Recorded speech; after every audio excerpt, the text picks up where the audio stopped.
Your phone, your car, your country's defense, they all run on 17 rare metals you've never heard of. Neodymium, terbium, dysprosium. Without them, modern life stops. And here's the kicker. China controls over 90% of the world's processing capacity for these materials. That's not just a supply chain. It's leverage. Geopolitical, economic, and military leverage.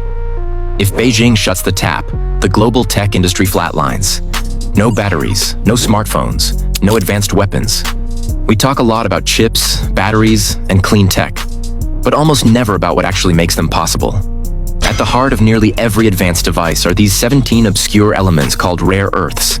They're not flashy, they're not well known, but without them, modern technology simply doesn't work. In this video, we're pulling back the curtain on how this dominance was built, why it matters more than ever, and what, if anything, the rest of the world can do to fight back. First things first, let's clear up a common misconception. Rare earth elements aren't actually rare in the geological sense. You can find them scattered in rocks all over the globe, from the mountains of North America to the sands of Australia.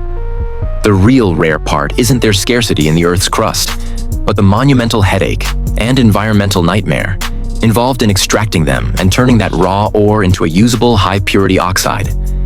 This isn't a simple digging operation, it's a chemical gauntlet.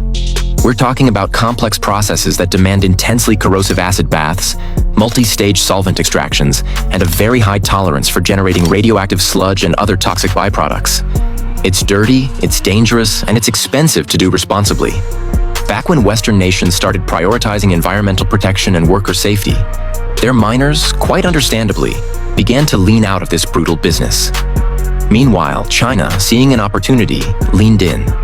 They built the infrastructure, developed the expertise, and absorbed the environmental costs.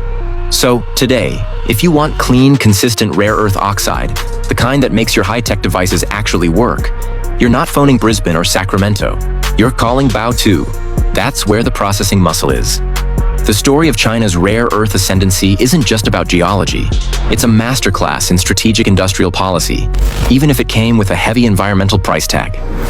Picture the 1980s and 90s. While environmental regulations in the West, particularly in the US with the EPA, were tightening significantly, driving up operational costs for miners and processors, Beijing was quietly and very deliberately offering a different path.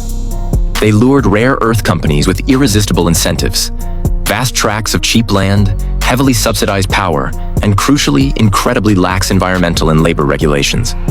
This created a fertile ground for unchecked industrial expansion. Mines, often operating with minimal oversight, mushroomed across Inner Mongolia, and refineries, under pressure to keep costs low and output high, dumped their toxic tailings directly into farmland and rivers. This stark contrast in regulatory environments meant Chinese companies could produce rare earths at a fraction of the cost of their international competitors.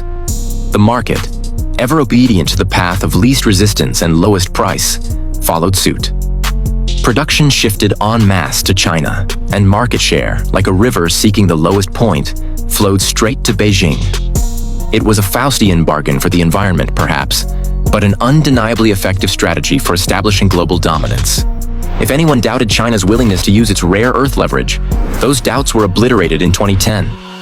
The incident was deceptively simple. A minor scuffle involving a Chinese fishing boat and a Japanese Coast Guard vessel near the disputed Senkaku Diaoyu Islands. What followed was anything but minor.